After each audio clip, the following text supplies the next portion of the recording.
Lux your way with the Lux Cravings boxes from Taco Bell. There's the classic $5 box, the indulgent $7 box, and a whole new obsession in the $9 box, the flaming hot grilled cheese burrito. Try the Lux Cravings boxes at Taco Bell today. The biggest contest we've ever seen. Seriously, what's the guarantee? They're still talking about it. I think it's time to put the rumors to rest. Showtime! $30 million. $30 million? $30 million? $30 million? That's $30 million, guaranteed. 3 contests, multiple ways to win, no rate. Entry starting at $1,000. Enter in Nevada, play from anywhere. Check out the all-new Blue and Orange store at the Boise State Hall of Fame. The Blue and Orange store has your best game day gear. We're talking jerseys, hats, bumper stickers, car flags, more than 4,000 hats on the hat wall. If you want the best Boise State gear, make sure you check out the Blue and Orange store online at theblueandorangestore.com or the all-new Blue and Orange store down at the Boise State Allen Noble Hall of Fame. Sunny days call for Sun Cruiser Vodka Iced Tea. Made with real iced tea and real vodka. Refreshing and goes down smooth. Let the good times cruise with Sun Cruiser. How's your day going? Going good. Thank you again.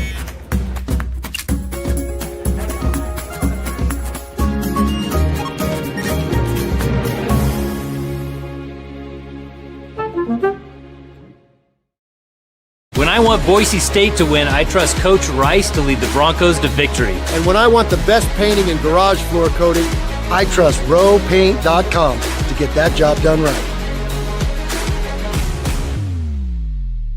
Hey Bronco Nation, this is Shannon Keegren with Boise State Softball. Summer in Idaho is the best time of year. Rodeos, camping trips, and the hikes that end in views you'll never forget. At Lithia Ford of Boise, we're here to get you there. With a team known for incredible customer service, the best new and pre-owned inventory, and a commitment to making your experience easy, friendly, and fast. But here's the best part. Every purchase here helps support Boise State athletics through their NIL partnership and athletic sponsorships. See you soon at Lithia Ford of Boise, where Ford begins in Idaho.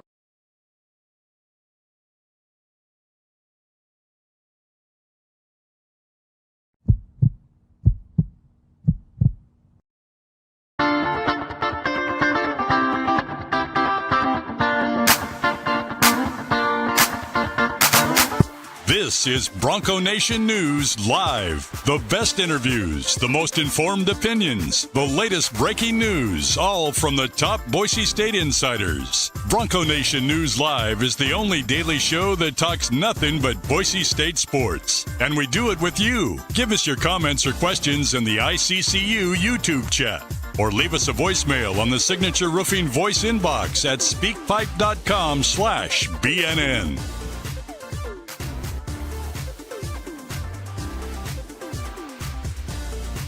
BNN broadcasts come from the Sun Cruiser Studios. Sunny days call for Sun Cruiser Vodka Iced Tea, made with real iced tea and real vodka. It's refreshingly smooth and easy to drink. Crack open a Sun Cruiser and let the good times cruise.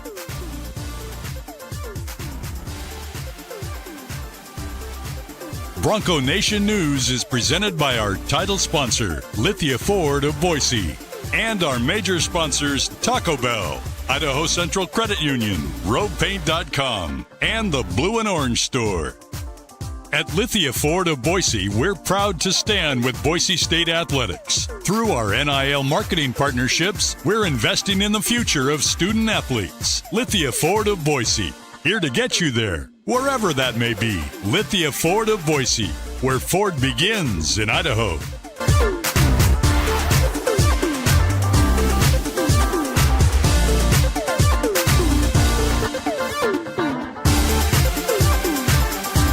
Broadcasting from the Sun Cruiser Studios, here's BJ Rains with another edition of Bronco Nation News Live.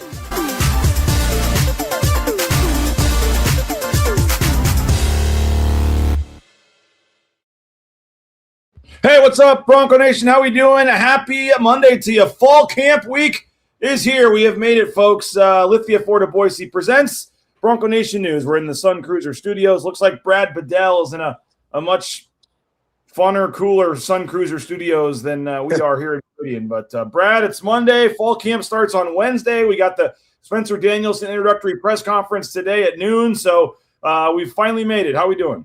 Good. How are you guys?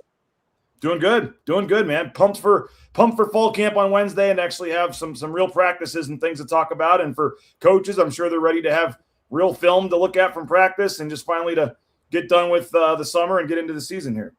Yeah, I think this is why you do the job. Wins and losses in an exciting new conference. So it's kind of a different feeling with Boise State right now. I mean, you got a new conference, new excitement, new team, a little bit of the unknown with a new conference of who's going to be good, who's not. And then you got kind of a football team that needs to answer a few things and see if they can go undefeated. Yeah, well, that is one of our topics today, Pac-12 contenders and what this all looks like. But first of all, Brad, we had Banana Ball over the weekend, 2 nights on the Blue. I saw Spencer Danielson there. I saw Stacy Collins. Some of the coaches were there with their families and things. And it was kind of the way it worked out timing-wise, kind of a final weekend for a lot of the staff and everybody to kind of take a deep breath. And they're out there with their families at Banana Ball and hanging out, and 2 sellout crowds. And I know Banana Ball is not for everybody, but on national TV, ESPN, to have 2 sellout crowds and have the stadium rocking again. I'll be honest, the second night they played Mo Bamba at one point, and all I could think about was, that first third down against Memphis, in a month when that bass starts, going off and the crowd's getting into it. I mean, it was a fun couple of nights if you had young kids and took them and saw Spencer and his family there and a lot of the coaches. And I know Zach Hill was there, and it was a fun couple days down there on the Blue. Yeah, I talked to some people that went, and I watched it as much as I could on ESPN2.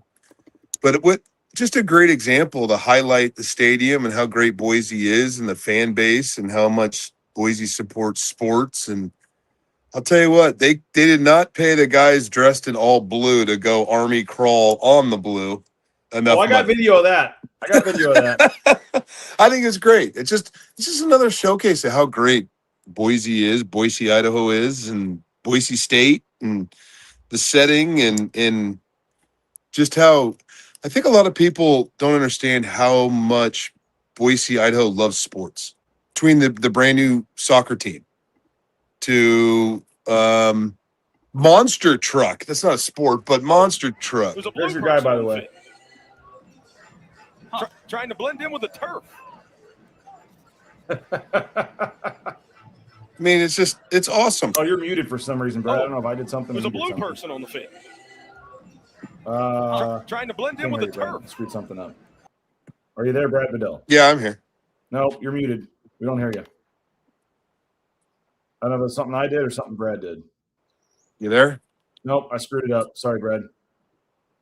I screwed it up. Maybe Brad, come back in. Maybe I screwed something up. Maybe by That's standing right. out there. But you have those guys in there, the Turf Monsters, and then we had Jared Zabransky make an appearance as well. And so leave and come back, Brad. Maybe that'll be the difference, unless you know what you did wrong. They could hear him fine. Why could I not hear him? Oh, you were there, Brad. I'm an idiot. Huh? You were there, Brad. I had myself was muted, so that was all me. My bad. Oh. Sorry about that. Who is running this show? Monday morning for all of us here, all right? By the way, Brad, all right, so the original video I wanted to show was our friend Jared Zabransky, and I'm going to find the clip here, Party Animals. This is on the Party Animals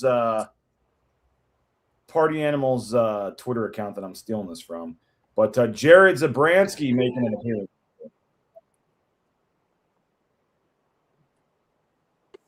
See this part, Brad? Yeah, I didn't see this.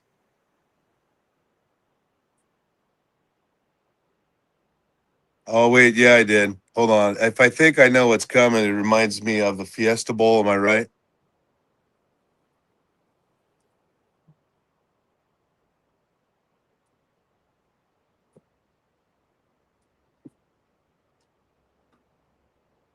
Now, he should have had a glove. He could have got the out at first here. But Jared Zabransky making an appearance. thought this was pretty cool. They do this. That's They like really to bring cool. the former legends back, and here they reenact the Statue of Liberty here with Jared Zabransky handing it off. Kind of a clever way to do that. Got the ground ball. They should have just thrown it to first. They wanted to give Zabransky the chance. He bobbled it, but cool to get Z out there back on the blue with the Statue of Liberty. No doubt. I mean, just it's another thing about the company and Banana Ball and all that. They do their homework. They understand the history of where they're playing. Look at that. And the way That's they did awesome. it, just catches it and makes the throw. I like that. And then the guy fielded the grounder. He should have thrown it to first. Zabransky needed a glove there, but I love that. That was awesome. Yeah, that is awesome. It was great. It was a great venue. It's awesome. Yeah. Well, that was cool. But again, when I heard Mo Bamba come in and play, that got me fired up for that Memphis game. It got me fired up for football season. And there's just something about when you're on defense and Mo Bamba hits or that base hits, and you're just like, oh, everyone's seen the Penn State video from that one year and the whiteout. Yep. That was cool. And I believe this morning they're already out there with the machines that get all the paint, going scrubbed up, and it'll be ready to go. And obviously, for a good portion of fall camp, they'll be on the grass practice fields, but including Wednesday's first practice. But they'll have it ready and they'll have things out there still, and so they need to have that thing ready to go for football here. And it's supposed to be, in the next day or two, back to completely normal. And you would have never known there was any kind of event over the weekend with some of the things they're having to take out. Yes, that was the baseball version of Statue of Liberty. Somebody said on there. So yes, that's what that was, and that was pretty cool. But it's very cool. Yeah. Brad, we got practice, as I said, starting on Wednesday. I mentioned kind of the final couple of days off for the coaches. Players get kind of a reprieve. They're back in there today, I believe, and report days tomorrow.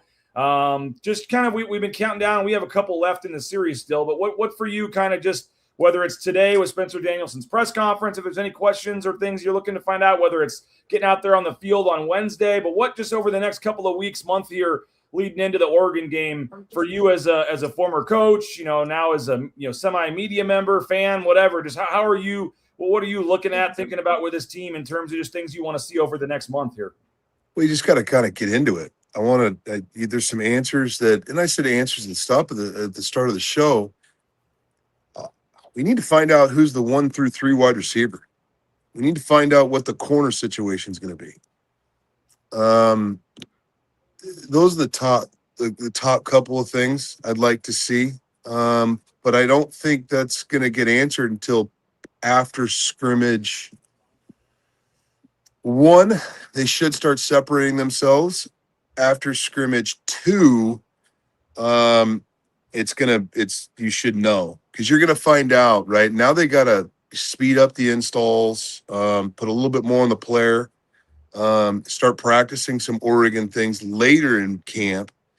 But that's where I want to see. I want to see who the top 3 wide receivers, who on this team is going to, what wide receiver is going to step up and be the number 1 9-ball big play wide receiver that I think a lot of Boise State fans are want to see this upcoming season. A few more shots down the field and open it up a little bit.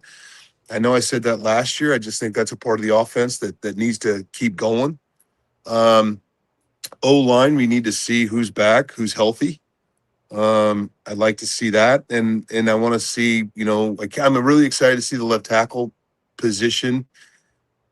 We think we know the young man from Colorado State Pueblo, but where's the shuffle going to come in? I want to know give me your top 9 O-linemen. That's where it comes down to. You need 9 O-linemen to start the season. 10's the number, okay. 9 is guaranteed. 10 is what they'll travel with, most likely, because Oregon is an out-of-conference game. And I do not know the new rules of, the Mountain West, you had a limit of conference games and who can dress. SEC had that, so we only had 9, 10 offensive linemen go to the hotel. So that's where I want to know. And there's going to have to be some shuffling with that O-line, just because Keene's always done a great job of getting guys ready to play at other positions, because the past 2 years, knock on wood, it's been a little injury here. So he does a great job of that. And he does a great job starting in fall camp. And I'm very intrigued to see Matoyer fit in that left tackle position in the shuffle? Just things like that. I'm excited to see that. We know who the pass rusher is. How are they going to generate some more pressure on the quarterback? Obviously, I think Boise's got one of, if not the best pass rusher in the Pac-12. But how are they going to continue? What's the new wrinkle? There's going to be something new. They don't spend the entire offseason in Tahiti. So and I'm not going to say the new wrinkle on here. It's going to be well known very fast. What's going to be the new wrinkle? What did they study? What did they develop? And so that's where I'm excited to see. Yeah, no doubt about it. And you have a couple new coaches as well, and some new, you have new coaches. You have a couple coaches with different roles a little bit. I mean, Zach Hill taking on a little more of the he's co-OC now, maybe involved a little more in the passing game. And you have Nate Potter not working with the tight ends, now just the OC. What's your experience been with that? And when you've had OCs over the years, we talked about it when he got it last year. It was very rare, not unheard of, but pretty rare for the tight ends coach to be the OC and the one calling the plays. It just doesn't happen a ton. I know it has happened before. It's usually the quarterback's coach that's doing that, or just the straight offensive coordinator by himself. And now that you can have these unlimited positions, so to speak, or limited coaches, you're getting more guys that are just the OC now.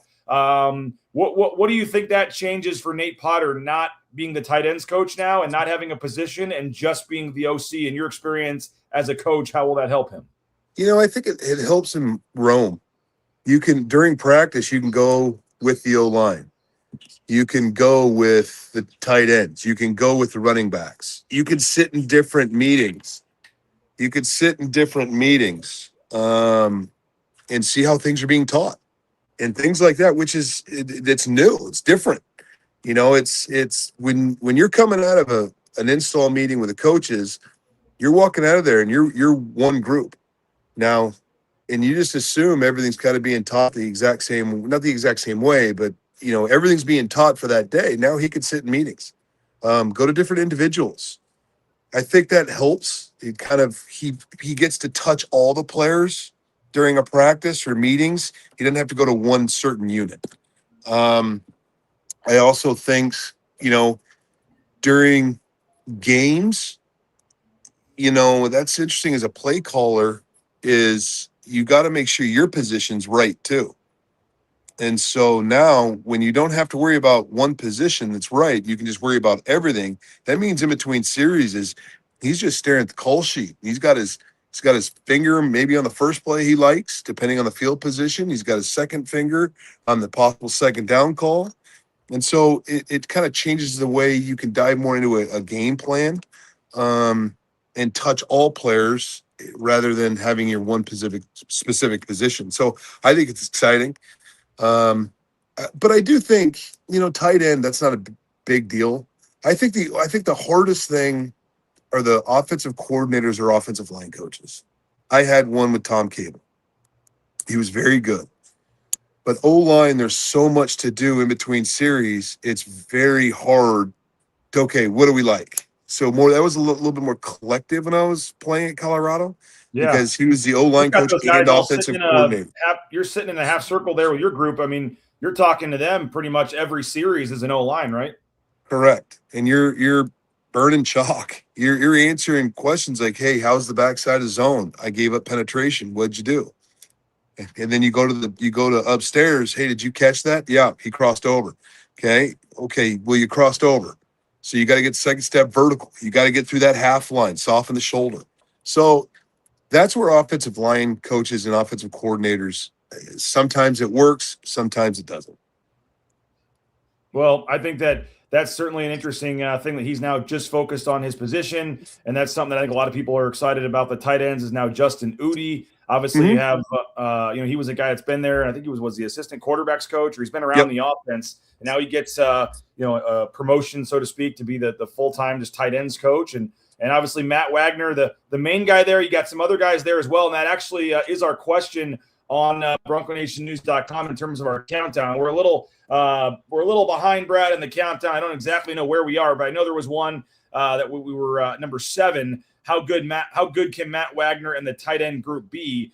You lose, and we talked a lot about Matt Wagner, and you lose, Matt Lauder, and Matt Wagner's kind of the clear guy. And we talked about earlier, a lot of the earlier this summer, in the past, a lot of Matt Wagner's targets have been near the line of scrimmage, been more of a safety valve kind of guy. Had one big catch at Oregon that got taken back Notre Dame that got taken back for a penalty, but he had a huge gain right before halftime against Notre Dame. And if that's not called back, Boise State could have maybe gone into the half with the lead there. But they're hoping to get him stretched out down the field a little more. What do you make of Matt Wagner kind of becoming the guy, so to speak, at tight end this year, and then some of the guys they have behind him, and how you think the tight ends might be used? Because last year you had the two guys that had done a ton in terms of Wagner and Louder, and in terms of the different kind of formations and things that they would do. Do you see that changing at all, where he's there's maybe not this clear-cut second guy that's proven as there has been in the last couple of years when you had Riley Smith and Louder, and then now Louder and Wagner, and then now Wagner by himself, kind of, and some of these younger guys looking for a bigger role? I would agree with you. I think it's going to be depth. Who's going to fall underneath Wagner? Now, I think Wagner's a hell of a football player. He's big. He's long. He runs well. I thought he had a pretty big game versus Nevada, did he not? Yes. Yeah. No, yeah. or Utah State. Yeah, Utah State. Yep. Yeah, so he had a couple big third down catches versus Utah State. I think he's a big, longer kid. I think he's I put him in the same sense as I don't know numbers. I haven't studied how well he runs quite yet. I will once I watch him practice. I think he's a little bit of the John Bates era. He's long, he's bigger. Which allows over the middle and stop routes and extending the plays and things like that. He's got very nice hands. He's a good blocker, but I think him being there so long is not going to change formations and shifts and motions. It's where are they going to get to two tight ends? They very personnel based, a lot like the National Football League. So they need to develop some depth in there so they can get into 12 personnel, which would be one running back, two tight ends, two wide receivers. Do they feel confident to get in 13, which is obviously 13 tight ends on the field, and then break out and go different formations to make defenses put in bigger bodies that may not run as well? And so now are you going to create a mismatch with Wagner and tight ends on linebackers and stiff bodies? That's the one thing that's another thing that needs to be answered is what does the depth look like at the tight end position? I guarantee they're there. We just don't know who's going to come out. That's one thing Boise State's always going to have are solid and good tight ends. They do a good job recruiting too. So we'll see what happens.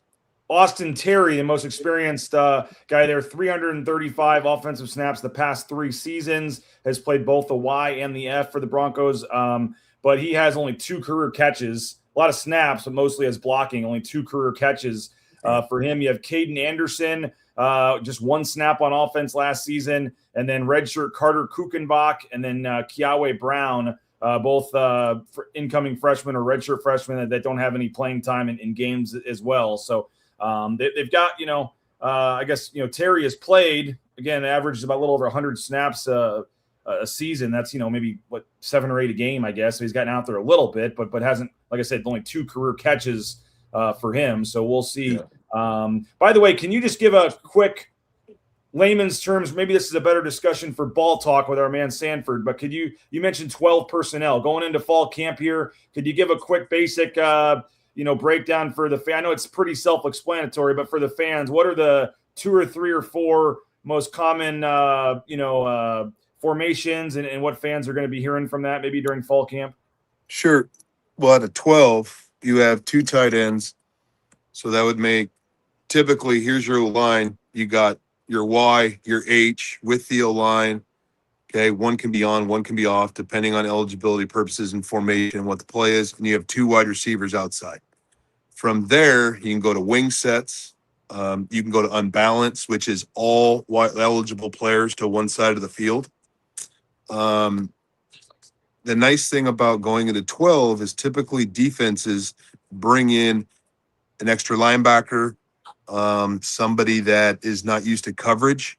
So now if your 2 tight ends are with the O-line, and then a big shift is to shift them out, make a big bodies walk out, that's a 12 personnel. type thing. And then you obviously have your 11, which that's where they base their out of 3x1, 2x2. So the first number is the running back, second number is the tight ends, and then you can kind of figure out what's left with the receivers. Correct. So and 11 then personnel would be 3 wide receivers, 12 personnel, 2 wide receivers. So think about it as numbers: 10 personnel, 1 running back, 0 tight ends, all wide receivers. 11 personnel, 1 running back, 1 tight end, 3 wide receivers. 12 personnel is 1 running back, 2 tight ends, 2 wide receivers. And then 13, 1 running back, 3 tight ends that can involve a fullback, and the 1 wide receiver. So when you say 12, they know. The key thing about that is when you get into 12 personnel, when you get into heavier personnels, the ability to spread out the formation. When I mean spread out the formation is don't have any tight ends attached. So now you want to spread the defense out and make the big bodies play in space. That's where Boise State is really good at doing that in the past, and they've had really good tight ends like Bates and Riley Smith, Riley and somebody else, and then or give different looks formationally, and that makes you run the ball. You can throw out of it. You can do a lot of things. At a 12, you just need that extra tight end that has the skill set to do that. And that's why in the National Football League and in a Boise State offense, you have to be very smart to play tight end. That is the position that the meeting is. It's like drinking out of a fire hose. Oh, that's the famous one with all the shifts and motions and everything back in the day. Well, not only that, think about the tight end. You have to know the shift of the motion. You have to spend the time installing all the run game. And you have to use that meeting room to install all the passing game that's going in that day because the tight end has to know it all.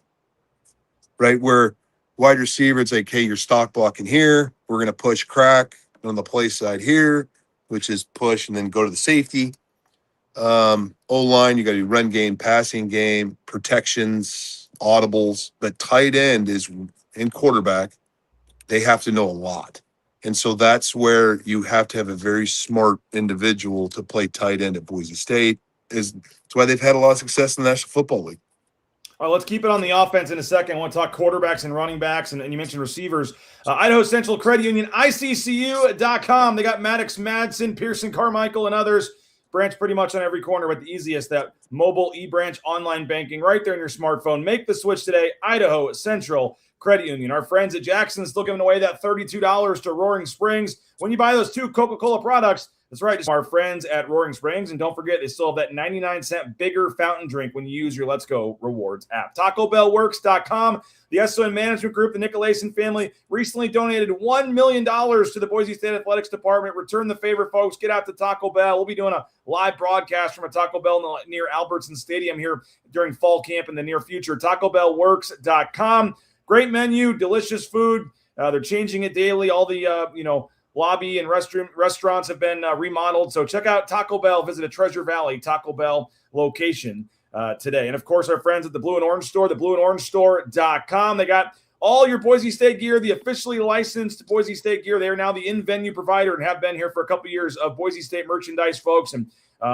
we saw they're going to be putting some new kiosks and things around the north end zone. They're going to have a new shop inside the old recruiting lounge.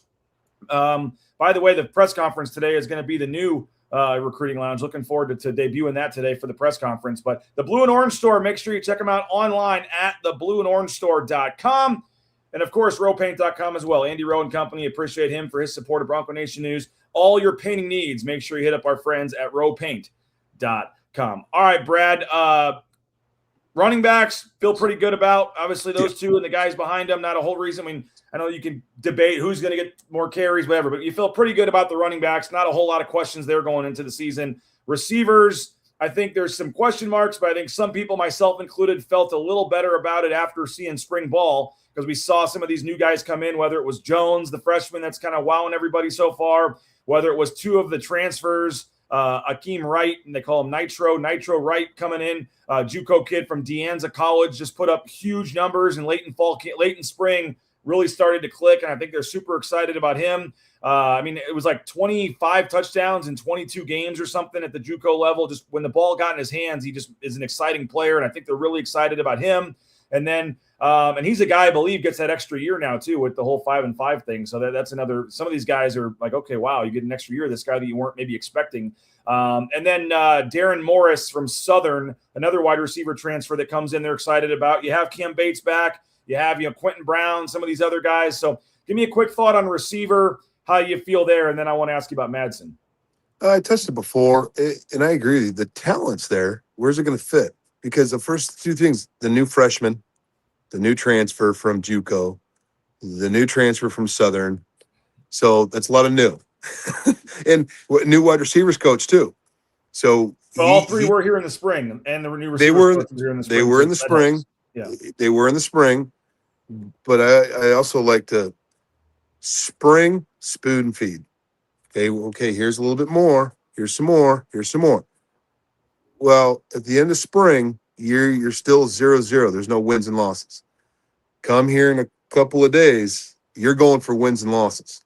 And so now it's, hey, if you don't get it, and we're going to find somebody that can, understand this offense in the role that we need you to do. Now, can you do that through personnel groupings and things like that? Sure.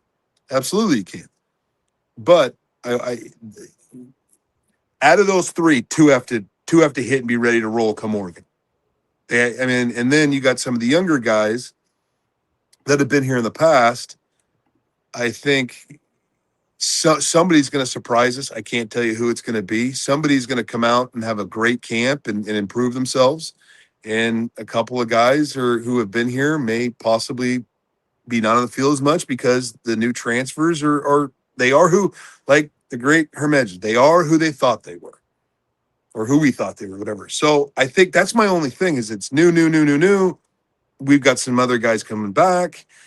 How are those new guys going to fit? Like I said before, who's going to be the deep threat? That's what I want to know. That wasn't Herm Edwards. That was who was the if you want to crown him, crown him. We let him off the hook. That's not Herm Edwards. That was who was it? Not Brown. I can picture the guy. I just can't say his name. Come on, somebody in the chat. Mora? No, not Jim Mora. It was I'm looking right at. I know. Green. Somebody Green. Dennis Green. Dennis Green with the Minnesota Vikings. Yes, wasn't he the Cardinals coach when he did that or something? Wasn't he the?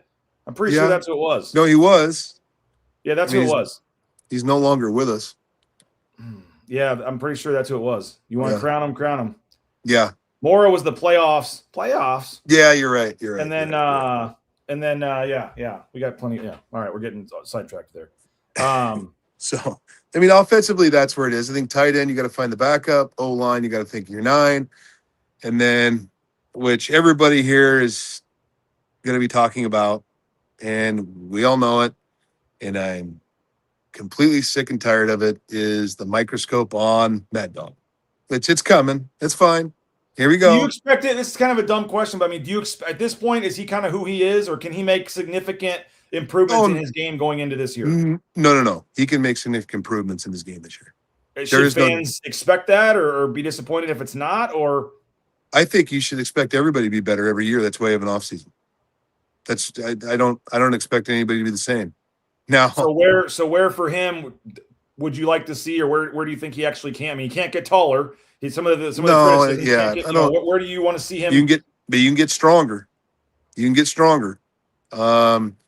I think his knowledge of football, for how much he's seen, I think, it's getting through progressions faster, not sit in the pocket, a couple times, understanding of third down, which he's very smart at that. But I think the process is faster. Everything should be faster. And that's just knowing football and growing and studying with who he wanted to study in the off season and kind of diving into the playbook a little bit, talking to the coaches, as he's watching film, come up with your own ideas, come in there and go, what are you thinking? I like this. As a matter of fact, so do we. Brett Rippon did that. Bo Nix did that. Montel, in his role, he understood his role. He did that. I honestly think players should get better every year. Now, in turn, you have some players that don't. And I just think, just knowing Mad Dog and how competitive he is and everything else, I really think I just think he's going to be better. I could be wrong, but I think he's going to be better. I think he's got a chip on his shoulder still, and it's one of those. That's another thing, is who's going to be the backup. But I just don't. I want him to be very successful, and I think he can be, and I think he's going to be better. I can't tell you. I can't pinpoint what it is, but I just think he's going to be better. Yeah. Especially with Zach. Zach's back for year 2. He's also adding, I think, passing game coordinator, or he's more involved as the co-OC now. Correct, but I just think another year with Zach. Zach's a hell of a football coach. His track record proves it. I just think meeting time, and we all know. I know what Zach's been doing, because recruiting wise he wasn't. You know what I mean? He couldn't go on the road. So I know exactly what Zach was doing. I mean, that guy's probably burned more film in an offseason than anybody else in the country. So I just think, I don't know. I think another year with Mad Dog, I think he's going to be better. He'll take another step. All right, well, we talked to O-line earlier, what they're going to do there and those guys. But you flip over to the defensive side of the ball. By the way, Braxton Feely, I don't know if you saw this, Brad, but his wife posted a picture of him on the phone, and she said something to the effect of, looking at that 5th year of eligibility or something with the new 5-5 rule going wrong. I don't know if that's at all possible, how likely that is. I don't think he ever actually signed with an NFL team and is still kind of just sitting out there. I'm going to ask Spencer Danielson about it today. Nowadays, with this 5-5 thing, you got to get a injunction and see if there's a judge here in Boise that would grant him something. But I mean, maybe there's a 2% chance they get Braxton Feely suddenly back for another year. That'd be a huge get. Yeah, that'd be a huge get. Was he a 2022? Yeah, believe so. He was. So does he qualify as that with that judge's ruling? He does have an extra year, I believe. Yeah. So that judge, the latest ruling by the judge. Yep. That just depends on the sport, and if you get an injunction, and what would you have to do with that? It's a long shot, I'm sure, but if there was some way, you could get Braxton Feely back on that interior of the D line, that would change some things. Oh, no doubt. Yeah, and I don't even know. The judge came out, and then all of a sudden now they can't be in the portal. They got to go back to the original team they just left from. Or they had to have entered the portal already when it was open in April. They're not going to reopen the portal. So there were some guys that, just in case, they told people, put your name in there just in case this happens. And there were some guys that put their name in but never actually went anywhere, but they were in there. And so those guys are also eligible. They could pick a new school, but if you did not actually put your name in, if a Braxton Feely wanted to play college again, I believe it would have to be at Boise State. Gotcha. Yeah, it'd be a huge get. I mean, why wouldn't you? It's my deal. If you can do it, why wouldn't you? And if he hasn't been doing, I guess he's been training, hoping a UFL or some other offer would have come along at some point. So I'm sure he's still in, but even if he has, maybe give him a couple weeks, or even if you get him back week 3 or whatever, if he needs to work himself back into shape, who cares, right? Yeah, I agree with you 100%. But I don't know. It'd be interesting to see what happens with that. I was wondering if there was anybody. I didn't even think of him. But I guarantee he's been staying in shape. If he wants the opportunity, you got to be ready when your number's called. Just a weird opportunity that came out. And if you get him, you get him. If you don't, you were going on like you weren't going to have him anyway. So it's just it's a benefit. And by the way, there are 4 guys, Brad. 4 guys. I mentioned Akeem Wright is going to get the extra year as the 5-5 guy. Oscar Doyle, the punter, is going to get an extra year out of this. Max Steege, the defensive lineman, who was set to be a senior this year. This is his 4th year of football. Max Steege, you could get 2 more years out of now this year and next year. And then your boy Tyler Etheridge, the left tackle, who you got from CSU Pueblo, thinking you did all this to get him for 1 year. You now have Tyler Etheridge for 2 years as well at left tackle, which could be huge because, I'm sure you're hearing stuff, but there was not a guy getting more love at Media Day last week with all the coaches and players. Who's a breakout guy? Who's a guy you like? Nate Potter was saying he's doing things athletically they haven't seen offensive linemen do around here in a while. There's a lot of buzz around Tyler Etheridge, and now potentially you got him for 2 years. That's a big deal. That's a really big thing. That's huge. It's, I don't know. The one thing about this is like it's pick a judge. I mean, there are also somebody's out there probably right now picking a judge to try to put a kibosh on all of it. And so until this goes through no, it's 100% official. This is what we're doing. But the left tackle, that's huge. If you can get him in for 2 years when you thought you were doing the 1 year rental, I mean, that's huge. That is absolutely huge. Well, give us one more thought on the defense. Any other thoughts, questions there? I know you touched on it earlier, but a new secondary coach, a lot of new faces in the secondary. You know, Bowen Phelps is back at linebacker, but you got to replace Marco Notriani there. They brought in a couple transfers, Kansas transfer at linebacker, some other guys. We just mentioned the D-line. I think as of now, with practice starting Wednesday, you have to, it's wishful thinking, but you cannot, plan or expect or hope to have Braxton Feely at this point. That's a very long shot. So you got some guys there. Obviously Jaden Virgin Morgan's back, as you mentioned. You have David Latu back, but Chenander, having him back is a very big deal. And but so what's your general any questions or things over the next month you want to see figured out that we haven't touched on defense? Corner. Yep. Corner. Obviously, corner. Really good football player, great. They brought in some corner. Because if you can't have anybody covering them, you better get to the quarterback within 1 second.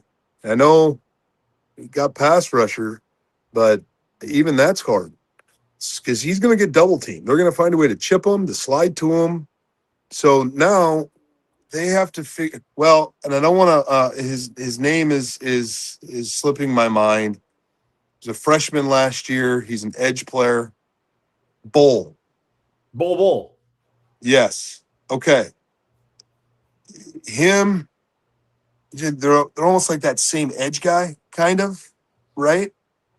Third down. What are they going to do with two very good pass rushers? Because you can only double. You're going to slide to one and chip on the other or create a double team on one. So you've got that young man who the sky is the limit. I saw him at the pro day and just how big and how much bigger he's got. And he stood out in the spring. A lot of people liked. I think he has a bright future. He can be not only bright future. I think he can go down as very special. And what I think that guy does the way he can bend at his age and all that. I'm like, wow. Okay, so how are they going to manipulate that on third down for a pass rusher? Because I think they need to develop some type of pass rusher on the opposite side, so they're not just strictly double teaming the best guy all the time. Figure out ways to get him open. Create mismatches on the center, on the guard, have him walk around. Chenander will do great jobs with that. But if you have to get into pressuring a lot, it's going to put a huge stress on the corners. Needs a lot of man, possibly. Where are you going to find the top 4 corners? And you need 4.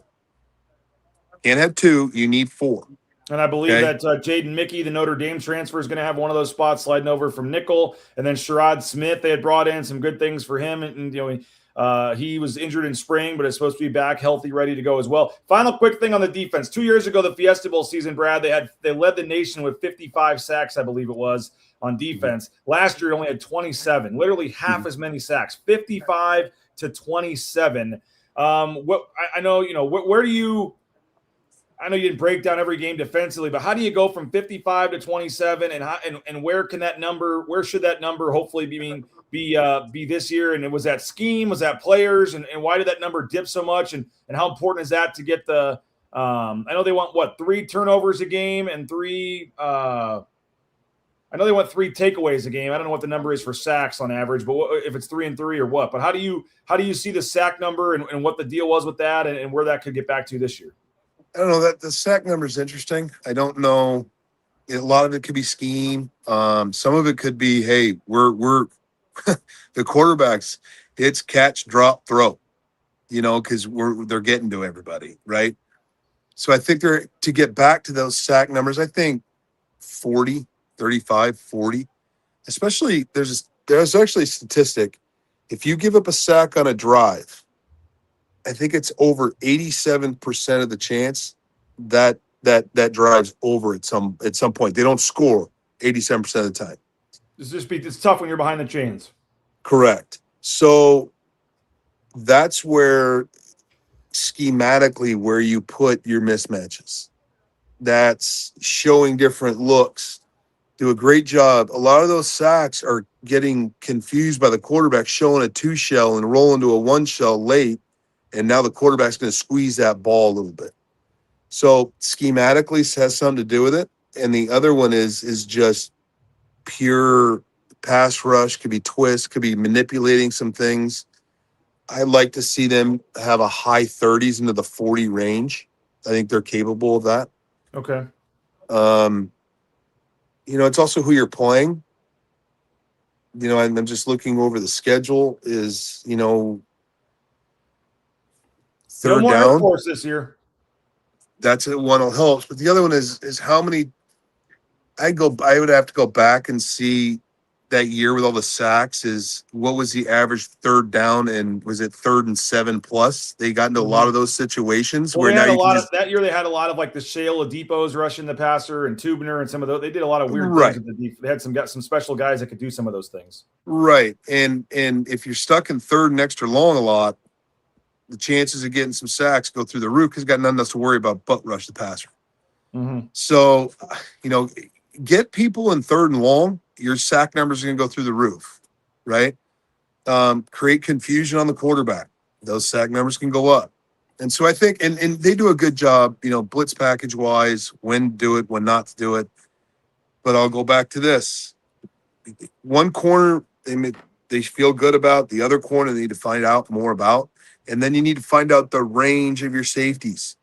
The whole thing, whenever you watch the National Football League, when we're doing our survivors and you're watching the game that you're picking from circa, you usually see NFL likes to show a pre two shell, cover 2, cover 4 on. Then they start rolling safeties back and forth and bringing pressure. That's confusing to quarterbacks. You never know what pressure's coming from and all that. Do they have the range of the safety to roll to the deep middle of the field and bring pressure? That's yet to be determined. Well, the stable says we're going to sack Oregon all day. They won't be ready for us. So hopefully that they do have a new DC, new OC as well over there at Oregon. But I hope you're right.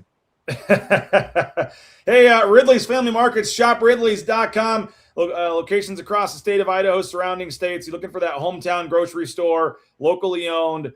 The owners, family live right here in the Treasure Valley. That's Ridley's Family Markets, shopridleys.com. Hey, Element Fencing as well, 25 years in the fencing business. Brady and his staff, they'll be sponsoring that defensive player of the game. So hopefully it's somebody that has a lot of sacks coming up here for the season. Elementfencing.com, 631-2790. All your fencing needs, a new fence, a repair to your fence. So many great options. Check them out at Element Fencing. Our friends at Signature Roofing as well, covering our community for more than 2 decades, one roof at a time, whether it's a full roof, whether you just need a repair to your roof, an inspection, an estimate, all your roofing needs. Check out Signature Roofing online at mysignatureroofing.com. Bousher Real Estate, #1 ranked realtor in the Treasure Valley, the state of Idaho, now the Northwest. 252-9877. The Raines family bought and sold our home a couple summers ago using Matt and his team. Tremendous customer service every step of the way, and fought for us every dollar. We appreciate him, and you can get more information at BousherRealEstate.com. We are in the Sun Cruiser studios. Appreciate Sun Cruiser. Check them out as well. Sun Cruiser, whether it's the iced tea vodkas, the lemonade vodkas, pick one up at your local Ridley's or Jackson's. And, of course, our title sponsor, Brad, Lithia Ford of Boise. Got that fall kickoff sale going on right now. Fall camp is starting. It's August, and that means some of the best deals of the year from our friends at Lithia Ford of Boise. So check them out online at lithiafordboise.com. All right, Brad, as we wrap this up, again, practice starts Wednesday, and then it's go day. Just give us a quick thought on, for fans, kind of the acclimation period or whatever they call it. I know the first couple practices you can only be in helmets. Then you go into shoulder pads. I think they've even added more off days now to camp, and so it's like day 6 or 7 or 8 until you're actually in full pads now. I think it's kind of spread out, but what is kind of the schedule like, or how has it been in the past? And then obviously they have, 2 weeks or so, and they get that first scrimmage, and then they'll have another scrimmage the following weekend, and then they kind of get into more of the game prep type stuff. But what's this first week or two look like here? And obviously on Wednesday, we'll just see the guys out there in helmets and shorts. Yeah, so you got report day, and then the first 2 practices have to be in helmet only. like you said, acclimation period. The next two go shoulder pads and helmets, so they'll start, ramping it up a little bit. And then you can jump into full pads. They're more limited on how many days you can tackle. And so you keep those for scrimmage days, period here, period there. They're always working on tackling. You can work on tackling and just in helmets. But then you'll start seeing some of the more tackling drills when they get full pads on. Get to the first scrimmage, kind of see where you're at. A lot of the installs and things like that, let them play. And then you grade it and then make changes where you got to make change. And then go again, another scrimmage. And then after that second scrimmage, you should have the idea of who your football team is. And then at some point, school's going to start, and then you're into game week 1. But I do think the first 2 days, and don't take this the wrong way, but it's boring. There's no pads on. I usually like to show up day 3 because I want to see people hit. I want to see – that's where you get into more of your physical individual and things like that, 9-on-7. So now the physical aspects come into the game. And then the other important thing I've always liked, especially as a coach, first day of fall camp in full pads is when fall camp starts, in my opinion. That's when typically technique goes out the window because they just want to kill each other. And then they kind of settle in. I like day 6. Day 6, day 7, like now you're in the dog days. They're sore, they're tired. Now you're going to know how physical you are and how mentally strong you are. Those are the days that I like to see, okay, who's strong and who's mentally strong. And I used to put them through the ringer and individual, get them as exhausted as I possibly can to get them to team, because now we're going to know who is mentally strong and who's going to fold like a lawn chair. And that's where I was like, now we're in it. If you fold like a lawn chair, you're going to be standing next to me. If you're mentally tough, I love mentally tough. And you got to know who's mentally tough, because that's when you're going to find out who's got it in the fourth and who's going to fold like a lawn chair. So you control how hard you want to make it as the coach. And I used to love just to put it to them. And they tell us, like, is it going to be bad? Bad is not the word I want to use. It's going to be really bad. Individual's hard. And then they'll get to team, and now we can see who we got. And then you have those days where it's one of the first days in pads, whatever, where you get your wide receivers and your DBs working on blocking drills, and you get the guys pushing and shoving. You get the one-on-one blocking drills out on the outside, or some of those days. And some coaches let more of that stuff go than others, but it's usually like you sit around all spring, all summer, waiting to, hit somebody in pads or whatever. And then it gets a little chippy there early in that first, usually the 3rd or 4th or 5th practice. And you start to say, okay, it's fall camp's here. You should see a punch or two. I mean, I know in games they can't, but I mean, that's where they care. They're fired up. They want to win. And if it happens, you break it up, obviously, and a helmet comes off, it's over. But you should see a throw. You should see a punch or two. They may have to run for it, but sometimes it's just worth it. Yep. No doubt. It's just that's the way it is. And that's where you develop your football team. There's got to be a chip on their shoulder, and losing and winning matters. And so I'm not saying a cheap shot, but I mean, if it gets a little heated, you're in good shape. And you want to have your guys. That's where you get team camaraderie in terms of having your guys back and things like that on your side of the ball or whatever else. But I'd be more worried if there isn't a chip on the shoulder, there isn't some fire, there isn't like, guys, we haven't had one pushing or shoving or whatever. And some of those coaches let a little more of it go than others. Harston sometimes would let a little more go at times. And then you get some coaches that right away are blowing the whistle, breaking it up. Like there's different ways to approach that, I guess. And you don't want to have that every other rep or whatever and have the practices go crazy. But once in a while, it's not the worst thing in the world, I guess. No, but, I mean, that's why look at the NFL when they start practicing against other teams, how many fights they're on. Yep, it's just the way it is. It's the way it is. Well, Brad, we appreciate your time, man. Thanks a lot for giving us an hour here while you got another full-time job that you're working. So we appreciate it. Practice is here. So I guess what you're saying is we won't see you Wednesday or Thursday when they're in helmets, but maybe we'll see you Saturday morning for practice 3, or maybe we'll see you Monday. But hope to get you back on next week. Maybe you come do next Monday in person with me down at BSU right before practice, and then you stay and watch practice 4 on Monday. Maybe you can do that. But either way, you won't see me day 1 or 2. All right, that's fine. You'll see BNN, though. We'll be down there. We'll get all kinds of practice footage and things. Spencer Danielson is talking at noon, 2 hours from now. Spencer Danielson will preview fall camp. We'll talk to Spencer Danielson at noon. We're going to try to stream that live if we can pull it off here in 2 hours. So come back at noon, and we'll stream Spencer Danielson's press conference live. Brad, appreciate you. And we ran out of time, but we never talked about the Pac-12 contenders. I'll do that tomorrow. Apologize if you came on watching for that, but viewership was great today, so appreciate all you guys for checking us out. Go subscribe, 60% off at BNN, and we'll talk to you guys later. Thanks, Brad. Thanks, everybody. Talk to you later. Bronco Nation News, BroncoNationNews.com. Take care.